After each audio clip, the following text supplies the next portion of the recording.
गणना जैसी कोई एक कॉन्सेप्ट होता है और फिर हम उनको इंट्रोड्यूस कर पाएंगे जब वो रेडी फील करेंगे। तो क्वेश्चन नंबर 5 देखिएगा, according to national curriculum framework 2005 which of the following processes are indicative of mathematisation of child's thinking. एक क्वेश्चन निश्चित रूप से मैथमेटाइजेशन ऑफ चाइल्ड्स थिंकिंग पे हर बार हर सेट में लगभग आता ही है। मैथमेटाइजेशन क्या है? बच्चे के थॉट को आप मैथमेटाइज कर पाए, उसके सोच में मैथमेटिक्स आ पाए। समझ पा रहे हैं कि नहीं? इसका मतलब ये नहीं कि वो बस मैथ्स में ही बात करे, बट आसपास वो मैथ्स देख करके दिमाग में उसके मैथ्स चले, उसकी चिंतन प्रक्रिया में शामिल हो। तो राष्ट्रीय पाठ्यचर्या रूपरेखा जो एनसीएफ 2005 डॉक्यूमेंट है आपका, उसके अनुसार कौन सी प्रक्रियाएं बच्चे के चिंतन के गणितीकरण की सूचक हैं कि अब बच्चा जो है वो मैथमेटिकली सोचने लगा है। पहला ऑप्शन है mathematical communication only through a formula, सिर्फ फॉर्मूला के थ्रू। देखो बच्चा एक्टिव है क्या फॉर्मूला में, ये तो रटने वाली भी बात हो गई। और दूसरा, इसका मतलब ये कब से हो गया कि मैथमेटाइजेशन ऑफ थिंकिंग का मतलब है सिर्फ फॉर्मूला, तो ये तो रटना हो गया, रोट मेमोराइजेशन है, रटने से बचना है। सारे पेडागोजी के फंडे हर सब्जेक्ट में पेडागोजी में सेम लगते हैं। ठीक है, बी ऑप्शन पढ़िए, जवाब दीजिए। इससे भागना नहीं है मैथ से, सिर्फ ये 30 क्वेश्चन सॉल्व कर लो, अपने आप डर निकल जाएगा पेडागोजी का। ठीक है, आस्था कुशवाहा कह रही है ma'am, I need help, my family toxicity, I can't focus on study, I feel so helpless, my age is 21, I want a government job but for that we need to study hard. Aastha tuition पढ़ाइए, library में जाके बैठिए, उनको समझाइए, नहीं समझ में आ रहा हो कहिए कि नहीं रहना, what ever it is, but अगर इतना चाहते हैं तो आप तरीके निकालिए, है ना। लाइब्रेरी बैठिए 6 घंटे 8 घंटे जाके, 2 घंटे ट्यूशन पढ़ाइए, अपना खर्चा निकालिए और करिए। जब इतनी आग है तरीके बहुत हैं। ठीक है जी, चलिए आइए, क्योंकि समस्याएं सबके साथ कुछ ना कुछ हैं, समस्याएं कोई नहीं पूछता, मैं बिल्कुल समझ सकती हूं, बट समझने से होगा क्या, है ना। चलिए आते हैं, अगर हम बात करें सी ऑप्शन की तो 89% लोग कह रहे हैं सी ऑप्शन, समझते हैं। चलिए, बी ऑप्शन है solving the problem using formal procedures and checking the answers for an answer की। अगर आप सिर्फ फॉर्मल मानक क्रियाएं जो हैं उन्हीं स्टेप्स को ही चेक करते रहेंगे तो इसमें थिंकिंग प्रोसेस की बात नहीं हो रही, बच्चा एक्टिव नहीं है यहाँ। Estimating the weights of different objects in surroundings and discussing the answers with peers and teachers, यानी आसपास की भिन्न भिन्न वस्तुओं के भार का अनुमान लगाना और उत्तरों पर सहपाठियों तथा शिक्षकों के साथ विचार विमर्श करना। यानी हम ये कह सकते हैं कि जो भी आसपास भिन्न वस्तुएं पड़ी हुई हैं या आसपास रखी हुई हैं, मान लीजिए ये बॉटल है, ये माउस है, कोई रिमोट है, तो अनुमान लगाना क्या इसका कितना वेट हो सकता है। ठीक, इसमें क्या है भाई, चारों ऑप्शन में बच्चा सबसे ज्यादा एक्टिव है सी ऑप्शन में। अगर आपको गणित नहीं भी आता, आपको बच्चे को एक्टिव ढूंढना है तो ये उत्तर ज्यादातर चांसेस हैं, 99% चांस है कि यही सही होगा जिसमें बच्चा ज्यादा एक्टिव है। ठीक, doing an activity on addition following the strict prescribed instructions. देखो स्ट्रिक्ट लिखा हो, रिजिड लिखा हो, लेबल करना, सेग्रीगेट करना, ये सब नेगेटिव बातें हैं। फ्लेक्सिबिलिटी चाहिए, स्ट्रिक्टनेस नहीं चाहिए। तो C option is the right answer over here. आगे बढ़ेंगे, क्वेश्चन नंबर 6। अब इसके लिए आपको एनसीएफ पढ़ा हो ये जरूरी नहीं था, बस आपको बच्चे के भले के बारे में पता हो। क्वेश्चन नंबर 6 देखिए और जवाब दीजिएगा। बताइए लोटस क्या कह रहे हैं? अच्छा, कह रहे हैं लोटस पे गेम खेलो। लोटस आपको ब्लॉक कर देंगे हम, ये फालतू की एडगिरी नहीं चलेगी यहाँ पे, ठीक है ना। ऐसी हरकतें नहीं करनी है लोटस, ये गलत बातें होती हैं। पढ़ लेने दो इन्हें, वैसे ही गेम खेल खेल के लास्ट में याद आ रही है इनको कि पढ़ लें, हैं दिल पे नहीं लेनी भाई कोई भी बात। देखो अब इस टाइम पे एक्सटर्नल इंटरनल सब तरह की मोटिवेशन देनी पड़ेगी आपको, तभी आप पढ़ पाओगे। अगर हम बात करें 6th क्वेश्चन की तो NCF 2005 the shape of mathematics education has become taller and more spinely rather than broad and rounded. This means what, यानी जो एनसीएफ है राष्ट्रीय पाठ्यचर्या की रूपरेखा 2005 है, जो बताता है कि कैसे किस सब्जेक्ट के साथ डील करें, क्या तरीके हों जिससे हम करिकुलम बना पाए। तो ये कह रहा है कि जो गणित शिक्षा का आकार है वो चौड़े और गोलीय होने के स्थान पर ज्यादा ऊंचा होता जा रहा है, तकुआकार होता जा रहा है, यानी टॉल होता जा रहा है। अब इसके बारे में आपका क्या विचार है?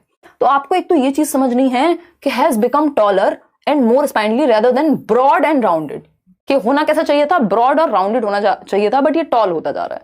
तो अगर टॉलर शेप ऑफ मैथमेटिक्स आपने कभी भी पढ़ा है, जो कि पहले पेपर में ऑफलाइन में भी इतनी बार आ चुका है, ऑनलाइन में भी देख ही रहे हैं आपके आया हुआ है, तो इससे आप बच तो सकते नहीं है।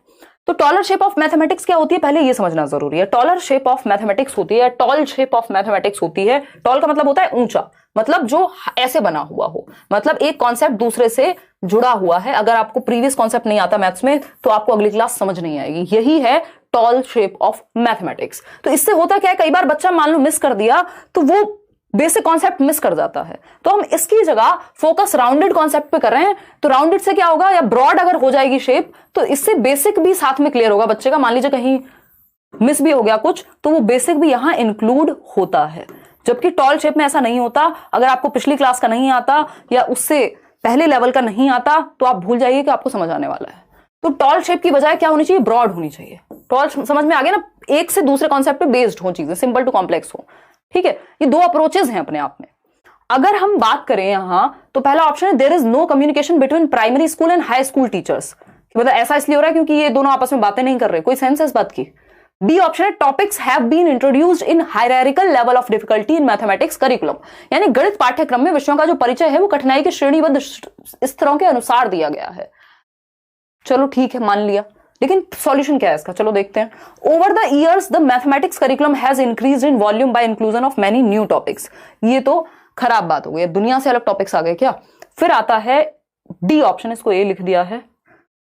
A curriculum acceleration has led to pruning of some basic topics to include new topics which are of significance in higher mathematics education। यानी पाठ्यचर्या के गतिमान होने के कारण ये जो एक्सेलरेशन है, जो हम और इसको कॉम्प्लेक्सिटी बढ़ा रहे हैं और बेहतर करने की बात कर रहे हैं, इसकी वजह से कुछ आधारभूत विषयों को काट छाट की गई है, जिससे जो बेसिक है उसका समावेशन कई बार नहीं हो पाता, जो कि होना चाहिए। ये ज्यादा आपको समझदार आंसर नहीं लग रहा, बजाय कि आप बी के साथ जाएं कि कुछ नए टॉपिक आ गए हैं और हायरार्किकल लेवल ऑफ डिफिकल्टी है मैथमेटिक्स में, इसलिए ऐसा है।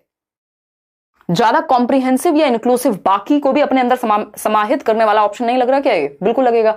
तो become taller and more spinely rather than broad, इसका रीजन ये है कि जो करिकुलम एक्सेलरेशन है, जो हम इतनी तेजी से बढ़ावा दे रहे हैं या कॉम्प्लेक्सिटी को बढ़ा रहे हैं या डायनेमिज्म है, चेंज हो रही है चीजें, उसकी वजह से जो बेसिक कॉन्सेप्ट्स हैं वो नए कॉन्सेप्ट्स के साथ सिग्निफिकेंस में प्रॉब्लम आ रही है, वो साथ में नहीं चल पा रहे हैं। तो इसलिए हम ये कह रहे हैं कि इसका रीजन जो है टॉलर शेप का, वो ये है कि हमने एक्सेलरेट कर दिया चीजों को। तो D option is better than B option. बाकी के दोनों का तो कोई चांस ही नहीं था कि वो आंसर सही हो पाते। अब देखिए कॉन्सेप्ट मैप, हमने सीडीपी में भी पढ़ा है कॉन्सेप्ट मैप। अगर आप थोड़ा सा लॉजिक लगाएंगे जवाब दे देंगे। फटाफट से बताइएगा। एमडी आरजू, अच्छा 31,000 लोग जुड़े हुए हैं और 14,000 लोगों ने लाइक किया। देखो ये बराबर का हमें LHS RHS इक्वल चाहिए होता है, तभी हमें अच्छा लगता है। देखिए फटाफट से जवाब दीजिए। हाँ, बहुत कुछ लोगों को इतनी हंसी आ रही है, पढ़ लो।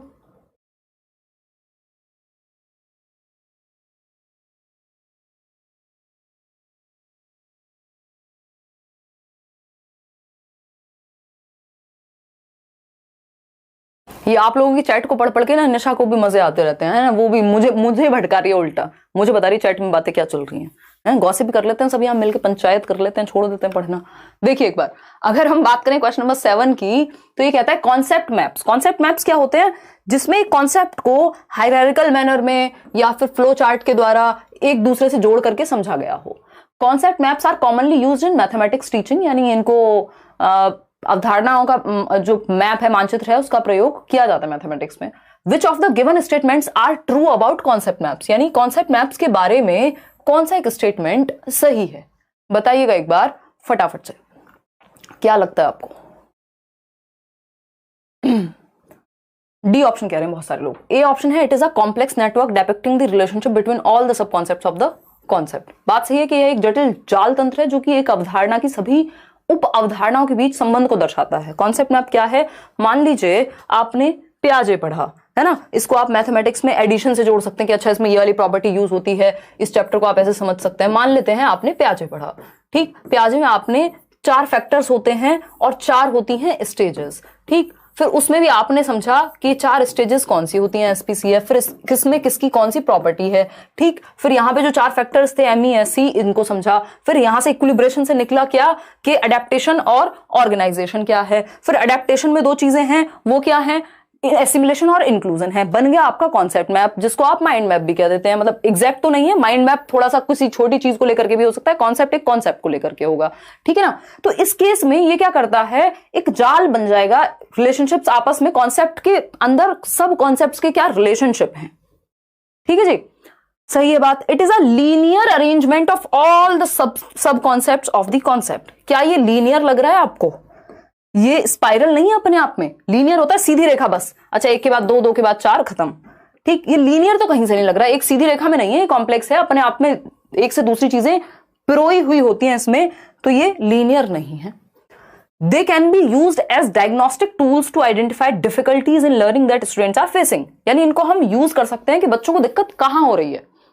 जब आप डायग्नोस कर रहे हैं कि अच्छा इस स्तर पे दिक्कत है बेटा, यहां दिक्कत है, ये वाली चीज को समझने में दिक्कत है, इसको ही नहीं समझ पाए थे इसलिए ये समझ नहीं आया था। डायग्नोस करना मतलब गैप को पता लगाना, बात तो सही है। They help a teacher to gain new insights into the nature of mathematics. भाई टीचर को भी क्या है, नए इनसाइट्स मिल जाएंगे मैथमेटिक्स के बारे में। तीन ऑप्शन सही हो सकते हैं और ये तीसरा हमें पॉजिटिव भी लग रहा है। तो आंसर क्या हो गया हमारा, ए भी सही है, बी गलत है, ए, सी और डी। ऑप्शन है ऐसा कहीं, है हमारे पास डी ऑप्शन। तो इन क्वेश्चन से अगर हम बच के भाग जाएंगे तो कोई क्वेश्चन तो करेंगे हम पेपर में कि नहीं, बताओ एक बार। तो D option is the right answer over here. आगे बढ़े,